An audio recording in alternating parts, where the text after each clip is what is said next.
Sports meet సాంస్కృతిక కార్యక్రమాలు ఇప్పుడు జరుగుతూ ఉండి తర్వాత రాను రాను తగ్గుతూ వచ్చాయి. మమ్మల్ని చంద్రబాబు నాయుడు గారు ప్రోత్సహించారు, ఆ రోజు ఎన్టీ రామారావు గారు ప్రోత్సహించారు. చెయ్యండి, బ్రహ్మాండంగా చేయండి. ఎన్టీ రామారావు గారు అయితే స్టేజ్ మీదకి వచ్చి సాంస్కృతిక కార్యక్రమాలు మీరేనా, నేను చేయకూడదా అని అడిగారు. ఆ రోజున ముఖ్యమంత్రిగా ఉండి చేయొచ్చు సార్ అన్నాం. అయితే నాకు అవకాశం ఇమ్మన్నారు. రెండుసార్లు స్టేజ్ ఎక్కారు, గుర్తుందా మీకు? రవీంద్ర భారతిలో స్టేజ్ ఎక్కి మన దుర్యోధన డైలాగ్స్ కుట్టారు రామారావు గారు. ఫస్ట్ ప్రైజ్ అతనికి వచ్చింది, మాకు ఎవరు రాలేదు. అంటే ఆ రోజులు అలాగుండి మళ్ళీ మొన్న కేశవ్ గారు మేము అంతా కూర్చొని మాట్లాడుకున్నప్పుడు, రఘురామరాజు మాట్లాడుకున్నప్పుడు ఎలాగా మనకు బడ్జెట్ మీటింగ్ అవుతుంది, సరదాగా ఎమ్మెల్యేలందరం కలిసి స్పోర్ట్స్ మీట్ పెడదాం, సాంస్కృతిక కార్యక్రమం పెడదాం అని చెప్పి అనుకున్నాం. తక్కువ టైంలో అనుకున్నాం. చంద్రబాబు గారిని మాట్లాడితే చెయ్యండి, తప్పనిసరి చెయ్యండి అని చెప్పి బాబు గారు కూడా నవ్వుతూ చెప్పడం జరిగింది. అలాగే కేశవ్ గారు కూడా తక్కువ టైంలో చెప్పినప్పటికి కూడా నేను ఉన్నాను చెయ్యండి అని చెప్పి వారు కూడా బడ్జెట్ అది కేటాయింపు చేసి ప్రోత్సహించడం జరిగింది. వారందరూ కాదు కానీ ముందు మీ ఎమ్మెల్యేలు నేను చేతులెత్తి నమస్కారం చేయవలసిన అవసరం ఉంది. ఏం చేస్తే తక్కువ టైంలో చెప్పా, అందరూ కూడా మేము వస్తామని చెప్పారు. సరే, ఇంత సక్సెస్ అవుతుంది నేను కూడా అనుకోలేదు, తక్కువ టైం ఉందని. తిరుమల గ్రౌండ్లో 2 days గ్రౌండ్లో నేను కూడా ఉన్నాను మీతో పాటు. చూస్తే అందరు ఎమ్మెల్యేలు, మహిళా ఎమ్మెల్యేలతో అందరూ మీరు అందరూ వచ్చి సాయంత్రం 4 గంటల నుంచి రాత్రి 10 గంటల వరకు కూడా గ్రౌండ్లో ఉండి మరి ఎంత విజయవంతం చేశారంటే మాటలతో చెప్పలేని పరిస్థితి అండి. సరే, ఎన్టీ రామారావు గారు ఆ రోజు ఏ డైలాగ్ అది చెప్పాడో డైలాగ్స్ మాత్రం ఎక్కడ రాజీ పడలేదు. రఘురామకృష్ణరాజు గారు చాలా బ్యూటిఫుల్గా, చాలా నిండుగా చెప్పగలిగాడు. ఆయన చూసినప్పుడు మళ్ళీ ఎన్టీ రామారావు గారి డైలాగ్స్ మనకు గుర్తొచ్చే పరిస్థితి వచ్చింది. పయ్యావుల కేశవ్ గారు ఎప్పుడు కూడా ఫైనాన్స్ మినిస్టర్స్ ఏదైనా చెప్తే దానికి అడ్డంకులు పెడతా ఉంటారు. అందుకే అయ్యన్నపత్రుడు గారు చెప్పారు, అడ్డంకులు పెట్టకుండా డబ్బులు ఇచ్చారని. వారిని కూడా మనస్ఫూర్తిగా అభినందిస్తూ, ఇంతవరకు నా జీవితంలో చాలా ఈవెంట్ చూశాను కానీ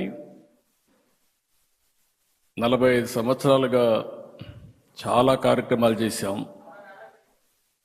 మన నాయకుడు ఎన్టీ రామారావు గారు ఉన్నప్పుడు చేశాం, అంత మునుపు చేశాం, నేను ముఖ్యమంత్రిగా చేశాను.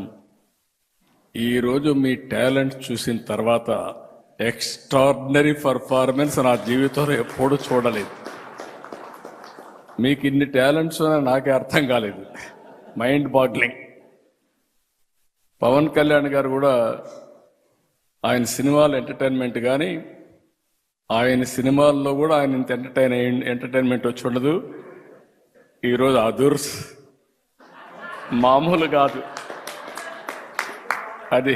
అది చూసినప్పుడు ఎమ్మెల్యే ఎట్లా యాక్ట్ చేయాలనో పర్ఫెక్ట్గా సూట్ అయ్యాడు ఆంజనేయులు గారు. సరే, మా విష్ణుకుమార్ రాజు గారు యాజ్ యూజువల్ మీరు ఎప్పుడు ప్రమోట్ చేస్తారో నాకు తెలియదు. 4 పిల్లలు,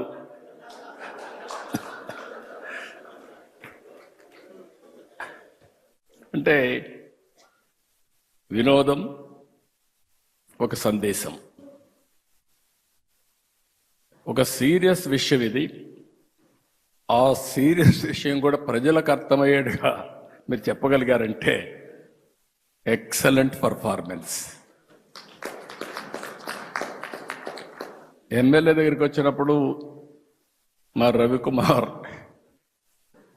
బ్రహ్మారెడ్డి చూస్తే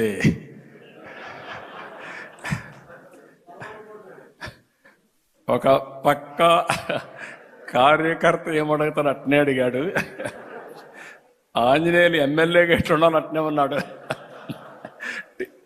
ఇప్పుడు ఈ రోజులు ఎమ్మెల్యే కదా, అది పాత రోజులు ఎమ్మెల్యే.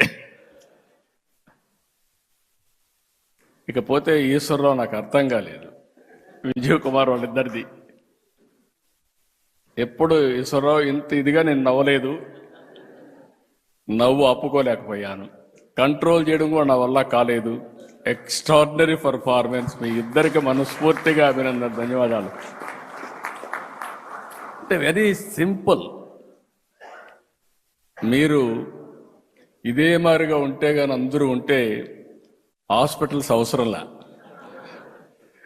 ఆరోగ్యంగా ఉంటాం, అందరం ఆనందంగా ఉంటాం, స్ట్రెస్సే ఉండదు. మా సత్యకుమార్కి పనే ఉండదు, హాస్పిటల్లో మందులే అవసరం లేదు, ఆ డబ్బులు కూడా వినోదం కోసం ఖర్చు పెడతాడు. అందుకే అడుగుతున్న పయ్యావుల కేశవ్ గారిని, అవసరమైతే హెల్త్ బడ్జెట్ కట్ చేసి ఎంటర్టైన్మెంట్ బడ్జెట్ పెంచండి. It is supplementation. అవసరమైతే కడవన్నీ బడ్జెట్లు కట్ చేసి స్పోర్ట్స్ బడ్జెట్ పెంచండి. ఆటోమేటిక్గా హెల్త్ అనేది, ఈరోజు మీరు చూస్తే బుచ్చయ్య చౌదరి గారిని చూశారు, పడ్డాడు కిందన, తల మీద గాయం ఉంది, కానీ రాజీ పళ్ళ రక్తం చిందుతా ఉన్నా వేరే వాళ్ళకి స్ఫూర్తినివ్వాలని బ్రహ్మాండంగా పర్ఫార్మెన్స్ ఇచ్చారు.